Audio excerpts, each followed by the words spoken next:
Salam sejahtera. Mereka dah makin melampau. Ini pula yang terjadi selepas isu doa kunut nazilah di parlimen yang dikatakan oleh ahli parlimen dan juga Menteri Keselamatan Dalam Negeri sebagai melampau.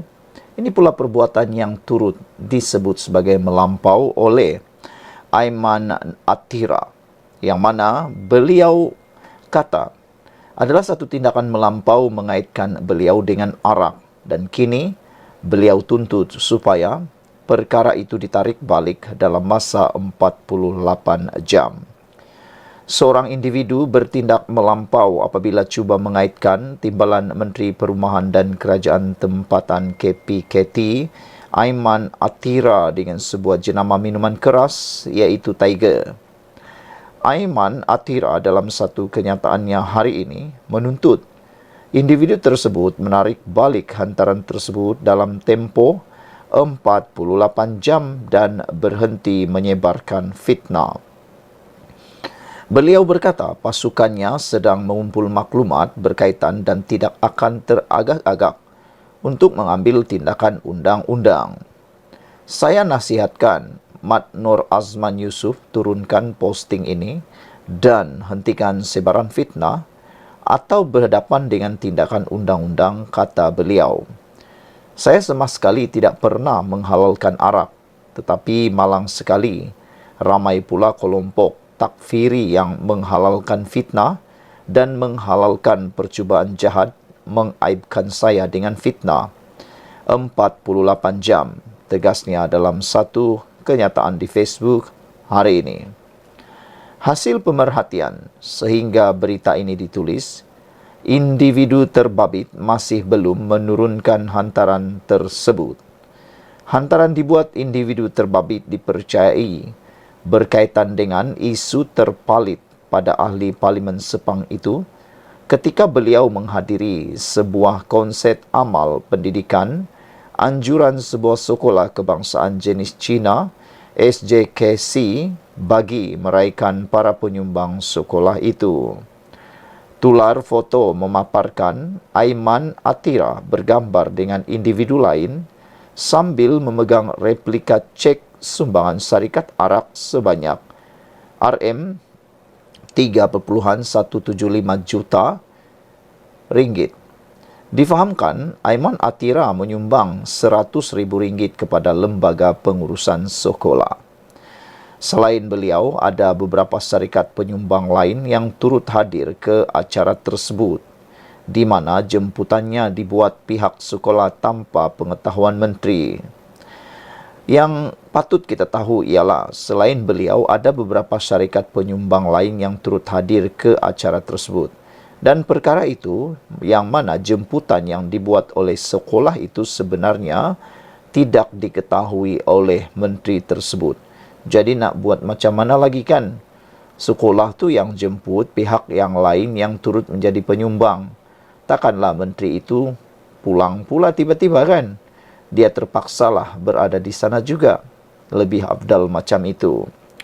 Dalam penjelasan Aiman Atira, syarikat minuman arak tersebut adalah salah satu penyumbang SJKC berkenan.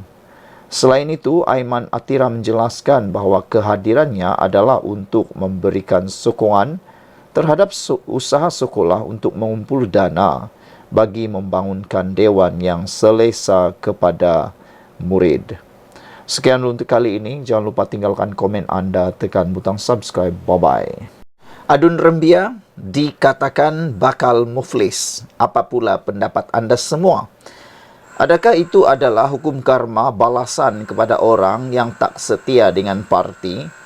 Kerana kita tahu sebelum ini Adun Rembia berasal daripada parti PKR. Selepas itu beliau lompat lagi menyertai parti UMNO, Barisan Nasional.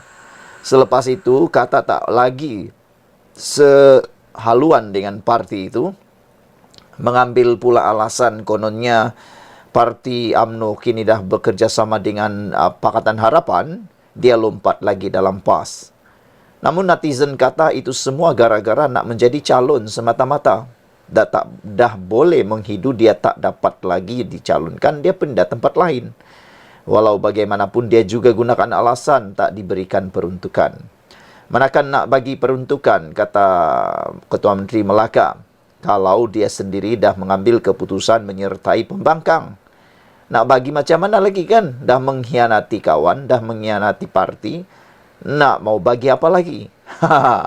Itu sebabnya netizen kata, tindakan muflis itu adalah satu balasan yang sewajarnya, wajar untuk ahli Parlimen Rembia itu. Kali ini, Puan Zarkasi, Speaker Dewan Undangan Negeri Johor, dia bukan orang biasa-biasa. Puan Zarkasi ialah Speaker Dewan Undangan Johor. Jadi kalau dia sebagai speaker pun dapat mengambil keputusan seperti ini, kalaulah Adun Rembia ini berada dalam Dewan Undangan Negeri Johor, saya pasti Puan Zarkasi dah menghukum dia seteruk-teruknya. Tapi ini pula Puan Zarkasi kata, biar dia muflis, kena saman sebab jadi YB Katab.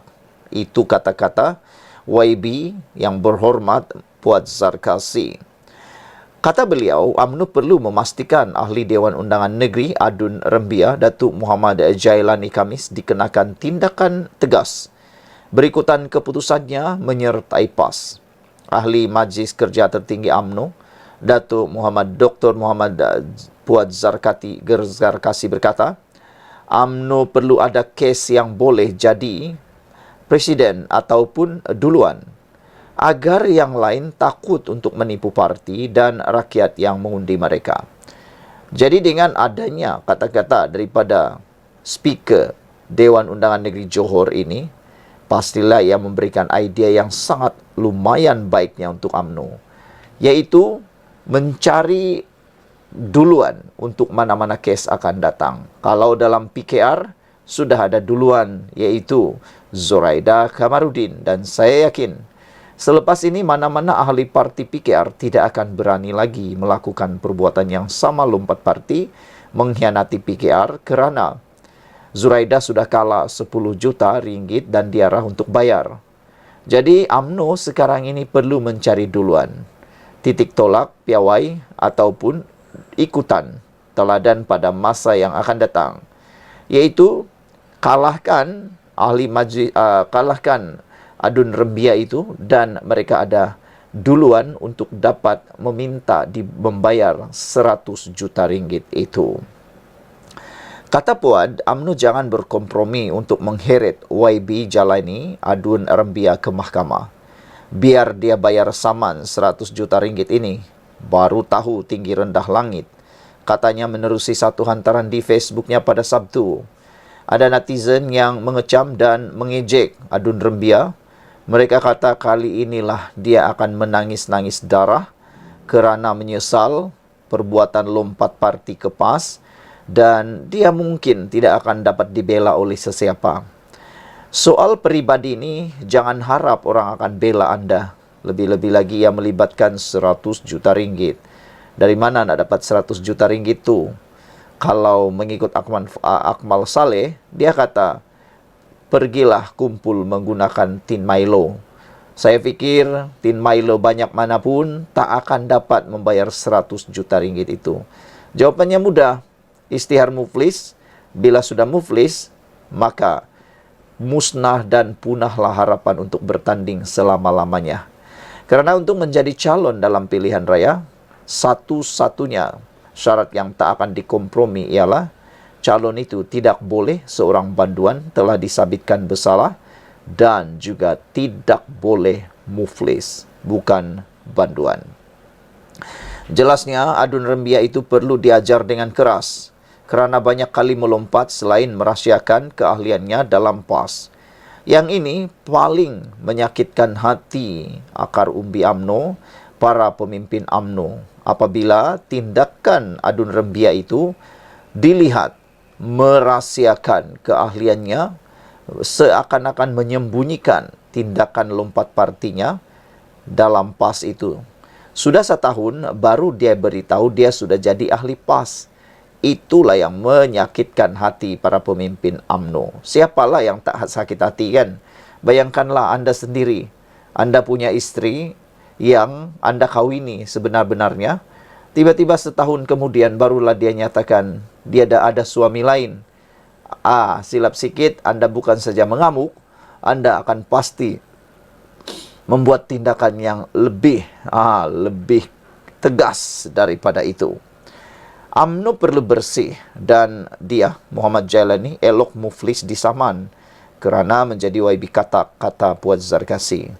Pada Selasa, Setiausaha Agung PAS Datuk Seri Taqiyuddin Hassan mengumumkan Muhammad Jailani yang sebelum ini digantung keahlian dalam UMNO sah menyertai PAS. Ini satu kesilapan yang besar oleh Muhammad Jailani. Beliau mungkin lupa menggunakan khidmat peguam. Dia patut tanya dulu peguam-peguam dia. Apa yang patut dia buat? Dia patut bertanya dulu pada peguam dia. Wajarkah dia mengumumkan terus? Ini bukan dia yang umumkan. Saudara, kalau dia yang umum, pada pendapat saya, kalau Muhammad Jailani sendiri yang umum, mungkin itu masih boleh diterima dan boleh diputar balik, ditwist dan dispin. Tapi oleh kerana yang mengumumkan itu ialah Setiausaha Agung PAS sendiri, nak spin macam mana lagi? Dah terlalu rasmi dah. Dah terlalu rasmi sehingga Setiausaha Agung PAS sendiri yang umumkan. Nak spin macam mana lagi? Nak buat U-turn macam mana lagi? Semuanya dah sah. Nah, katanya lagi kemasukan Muhammad Jailani ke parti itu berkuat kuasa Jun tahun lalu lagi. Itu disahkan oleh Setiausaha Agung PAS itu. Sebelum DUN Melaka, Dewan Undangan Negeri Melaka meluluskan Akta Anti Lompat Parti yang dinamakan Rang Undang-Undang RUU Perlembagaan Negeri Melaka Pindahan 2023 pada 31 Julai 2023. Di sinilah kelihatannya betapa dia merahsiakan keahliannya semenjak itu. UMNO tahun lalu menggantung keahlian Muhammad Jailani selama 6 tahun kerana didakwa melakukan sabotaj terhadap parti apabila dengan sengaja hadir pada majlis pengumuman calon Perikatan Nasional pada PRK Simpang Jeram di Bakri, Johor. Pada Mac 2020 lalu, Muhammad Jailani antara 4 wakil rakyat PH di Melaka yang bertindak menyokong gabungan Perikatan Nasional selepas mendakwa hilang kepercayaan terhadap Ketua Menteri Melaka ketika itu, Adli Zahari, sehingga kerajaan PH Melaka tumbang. Akhirnya, PHBN pula bekerjasama. Sekarang ini, siapa yang kena, dia yang terasa pedasnya. Sekian dulu, jangan lupa tinggalkan komen Anda, tekan butang subscribe, bye-bye.